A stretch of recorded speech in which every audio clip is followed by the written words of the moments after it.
कि आप देख रहे हैं कि मैं इन सारी चूज़ों को साइडों से निकाल रहा हूँ। उसका सबसे बड़ा रीज़न ही यही था कि ये चूज़ा जो होता है ना वो साइड पे जमा होना शुरू हो जाता है।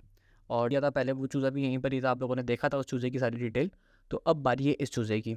तो अभी देख रहे हो हल्की-फुल्की नीचे किच-किच हो रही है, असल में बारिश हो रही थी। कराची में आजकल अलग। अस्सलाम वालेकुम and welcome back to another episode. आज की दोस्तों उम्मीद करते हैं आप सब लोग खैरियत से होंगे। तो भाई ये मिस्ट्री चूज़े की अपडेट वीडियो बहुत ज़्यादा लेट हो गई थी और मैंने सोचा था कि मैं जल्दी अपलोड करूँगा, रेगुलर करूँगा, समहाउ लेट हो गई। तो सबसे पहले उसके लिए माज़रत और उसके साथ साथ एक बड़ा सा थैंक यू कि जो मैंने मिस्ट्री की लास्ट वीडियो अपलोड करी थी जिसके अंदर मैंने दिखाया था कि डे ओल्ड चूज़े के लिए हम लोग ये गत्ता बिछाते हैं, तो वो उस पर भी एक अच्छा रिस्पॉन्स आया था। और उसके साथ साथ ये जो गत्ता है ना मैंने आज उठा भी दिया। और इस गत्ते को वीडियो बना के दिखाने का रीज़न ये था कि आप अगर देखो तो इसके नीचे बिल्कुल भी फीड नहीं पड़ी हुई। लेकिन यहीं पर ही अगर आप कार्टन्स बिछाते हो या फिर कागज़ बिछाते हो तो उसको उठाते हुए नीचे आपको जगह जगह फीड दिखेगी। और फीड जो पड़ी हुई होगी ना तो उसका सबसे बड़ा रीज़न क्या होगा कि चूज़ा जो है वो गंदी फीड खाएगा। यानी कि फीड पड़ी हुई है, उसके ऊपर ज़ाहिर सी बात है थोड़ा बहुत फंगस आ जाएगा। और जैसे ही फंगस आएगा फिर वो ग्रीन फीड हो जाएगी और फिर उसके बाद चूज़ा खाएगा, उसका लिवर फेलियर है। तो इसके लिए भाई बहुत ज़्यादा इंपॉर्टेंट है, आपने जो चीज़ बिछानी है ना वो नीचे क्वालिटी की बिछानी है। और फीड आपने कोशिश करनी है कि आप ट्रे में डालो, ज़मीन पे ना डालो। ज़मीन पे फीड डालोगे ना तो वो कहीं ना कहीं घुसेगी और फीड ज़ाया भी होती है, ज़ाहिर सी बात है। और आजकल जिस तरह फीड के रेट हैं तो वो दोनों चीज़ें बहुत ज़्यादा इफेक्ट करती हैं। तो गत्ता उठाने के बाद यार हम बिछा देंगे यहाँ पे एक बुरादा।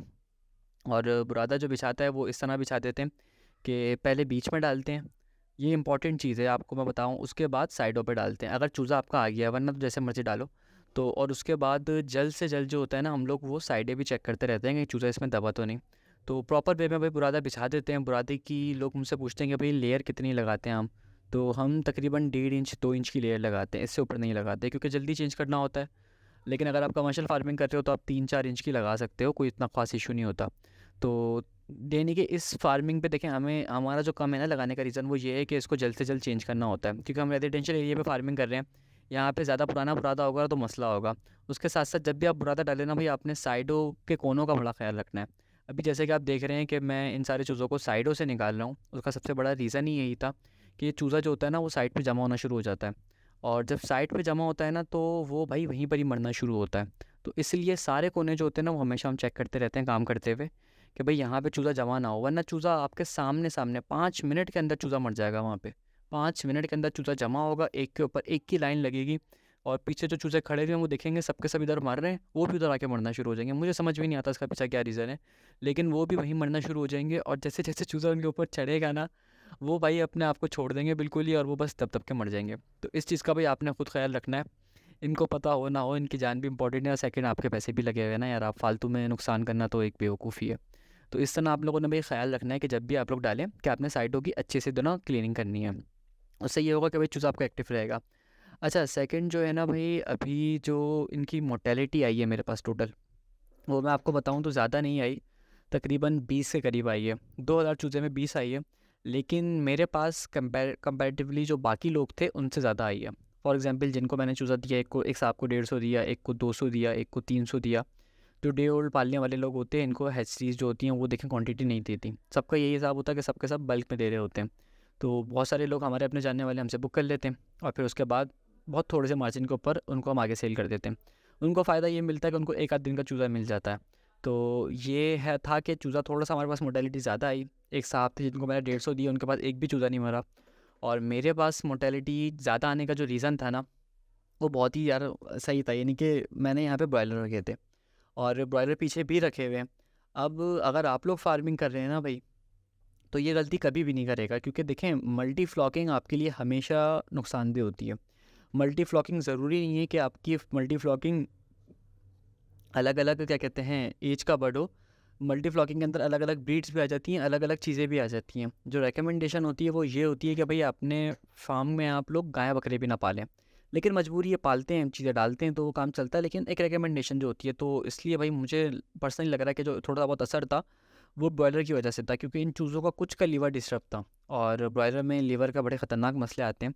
मैंने अपने ब्रॉयलर ज़िबा करा दिए हैं, इंशाल्लाह उनकी वीडियो मैं अपलोड करूँगा तकरीबन नेक्स्ट वीडियो के नेक्स्ट से नेक्स्ट के ऊपर अपलोड कर दूँगा और सारी डिटेल दूँगा आपको कि भाई क्या किया उनका, किस रेटों में निकाला और क्या आउटकम आया, कितनी इन्वेस्टमेंट हुई, कितनी फीड लगी, ईच एंड एवरीथिंग उस वीडियो के अंदर इंशाल्लाह मिलेगा। तो उसका थोड़ा सा वेट कर लेगा आप। तो ये है कि एक डिटेल आपको ओवरव्यू मिल जाएगा और सबसे जो इंपॉर्टेंट चीज़ मिलेगी ना उस वीडियो की वो ये मिलेगी कि भाई ब्रॉयलर फार्मिंग 2023 में स्मॉल स्केल पे करना फिजिबल है या नहीं। तो ये एक बड़ी इंपॉर्टेंट चीज़ है। तो ये मैंने आपको बेसिक सी गाइडलाइन दे दी। इसके बाद जो फ़ीड मैं आपको बताऊँ यहाँ पे कितनी फ़ीड लग गई है मेरे पास, तो देखिए मेरे पास तकरीबन अगर मैं आपको बताऊँ तो ऑलमोस्ट लग गई है कुछ हाफ़ बैग के करीब, हाफ़ बैग के करीब फ़ीड लग गई है। और उसके अलावा जो क्या कहते हैं मल्टीविटामिन्स वगैरह मैंने आपको बताए थे पहले भी, वही इस्तेमाल कर रहा हूँ। अगर आपने पहली वाली वीडियो नहीं देखी तो मैं आपको दोबारा बता देता हूँ। मैंने इस चूज़े को फर्स्ट जो डे जो था वो ओआरएस का पानी दिया था, और साथ में मैंने इसको टैंक दिया था सिर्फ 12 घंटे के लिए। और इसके बाद मैंने इनको ट्राइफिल देना शुरू करी, साथ में क्या कहते हैं एक विटामिन हम लोग इस्तेमाल करते हैं, विटामिन दिया, और तीसरी चीज़ ऑगमेंटिन डी एस सिरप। तो ये तीनों चीज़ें जो होती हैं वो शुरू के 5 दिन इस्तेमाल करते हैं। फर्स्ट डे इसलिए इस्तेमाल कर रहा था और एस वगैरह की चूज़ा थोड़ा सा जैसे बात है गर्मी थी ना, तो वो डिहाइड्रेशन से बचा है। तो उसका बस फ़ायदा ये हुआ कि काम भी बन गया। उसकी मैंने पूरी डोज़ लास्ट वीडियो में बताई है आपको। इसकी डोज़ मैंने नहीं बताई, तो इसकी डोज़ मैं आपको बता देता हूँ कि भाई ट्राइफिल जो हम लोग इस्तेमाल करते हैं वो तकरीबन 1 स्पून 10 लीटर पानी में इस्तेमाल करते हैं। उसके अलावा ऑगमेंटिन 10 स्पून 10 लीटर पानी के अंदर, और उसके साथ साथ क्या कहते हैं लाइज़ोबिट सिरप या कोई विटामिन होता है, उसकी डोज़ अपनी होती है। लेकिन अगर आप लाइज़ोबिट सिरप इस्तेमाल कर रहे हैं तो वो 2 लीटर के अंदर 1 स्पून बहुत होता है। तो ये तकरीबन 5 से 6 दिन हम देंगे।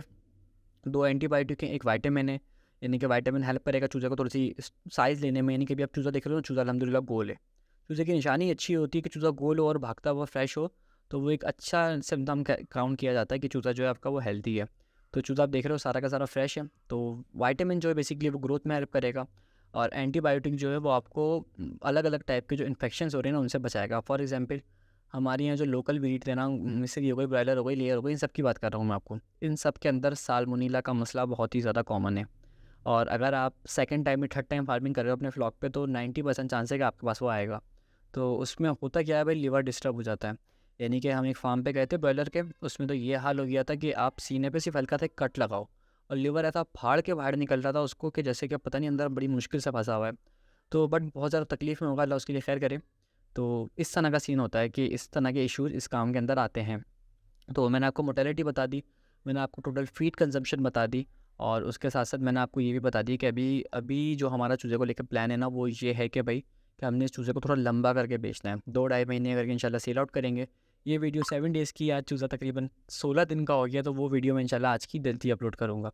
तो ये यहाँ तक की चूज़े की अपडेट की वीडियो हुई। और इसके बाद जो वीडियो है ना, वो है भाई जो इससे बड़ा वाला चूज़ा हम लोगों ने शिफ्ट किया था, उसकी भी उसके बाद मैंने उसकी कोई वीडियो बनाई नहीं। तो वो बहुत ज़्यादा इंपॉर्टेंट था कि भाई उसकी भी एक अपडेट देता हूँ कि उस चूज़े की क्या अपडेट है।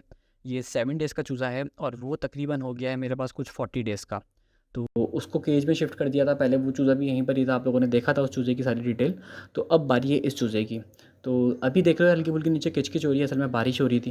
कराची में आजकल अल्लाह का शुक्र है, थोड़ी-थोड़ी सी बारिश हो रही है, और इतनी बारिश हो रही है कि वो बारिश हमें हज़म हो रही है। अल्लाह का शुक्र है, ऐसा नहीं है कि वो रोडों का बेड़ा गर्क हो जाए, क्योंकि भाई हमारे यहाँ तो सीधी-सी बात है ना, हमारा शहर बारिश के लिए नहीं बना हुआ। हमारे जो बनाने वाले लोग हैं ना, वो कुछ ज़्यादा ही अजीम किस्म के लोग हैं। तो चूज़े का जो है ना कुछ ज़्यादा ही, वो चूज़ा कह रहा हूँ सॉरी, रोडों का कुछ ज़्यादा ही बेड़ा गर्क हो जाता है। तो फ़िलहाल अमन है। सबसे पहले चूज़े की साइज़ देख लें आप लोग, माशाल्लाह से बेहतरीन होता है। और जो लोग कहते हैं कि भाई केज में चूज़ा अच्छा नहीं पलता, तो देखें मेरे नज़दीक सबसे अच्छा चूज़ा केज में पलता है।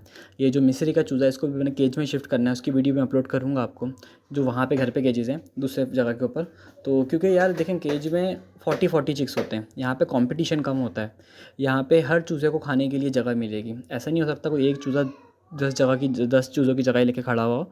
एक सबको प्रॉपर जगह मिली हुई होती है, प्रॉपर वो मिला हुआ होता है। और इस केज का जो देखें सबसे बड़ा फ़ायदा मैं आपको बताऊँ ना, वो केज का ये है कि चूज़ा जो है ना, वो उसके जो पाँव है ना, वो बीट पे नहीं लगते। जो बीट होती है वो नीचे चले जाती है। इससे पहले मैंने वीडियोस में दिखाया है आपको। अगर आपको नहीं पता कि कैसे होती है तो वो मुझे आप बताएगा कमेंट में, आपको दोबारा उस पर डिटेल वीडियो बना दूंगा कि किस तरीके से हम लोग इस पर काम करते हैं। तो ये एक बहुत ज़्यादा इंपॉर्टेंट चीज़ होती है।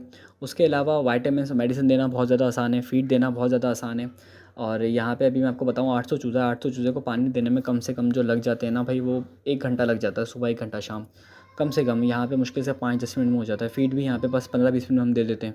तो ये एक बहुत बड़ा जो ना अच्छा एडवांटेज मिलता है। उसके अलावा आप इस चूज़े के कॉम देखें कि इसमें किसी भी किस्म की विटामिन्स की डेफिशिएंसी नहीं है। यानी कि इससे पहले मैं अपने कोर्स में भी एक चीज़ बताई थी कि जब चूज़े का लिवर ख़राब होता है ना, तो उसका जो ताज होता है ना, उसका कलर बहुत ज़्यादा ख़राब हो जाता है। तो उसके लिए फिर हम लोग मल्टीपल टाइप की विटामिन्स यूज़ करते हैं। लेकिन यहाँ पे आप देखें ना, चूज़ों का अगर आपको ताज दिखे, फॉर एग्जाम्पल ये तो मुर्गियाँ हैं, लेकिन अगर एक आध भी मुर्गा आपको दिखेगा, उसका आप ताज का कलर दिखेगा, आपको अंदाज़ा हो जाएगा कितना ज़्यादा पिंक है।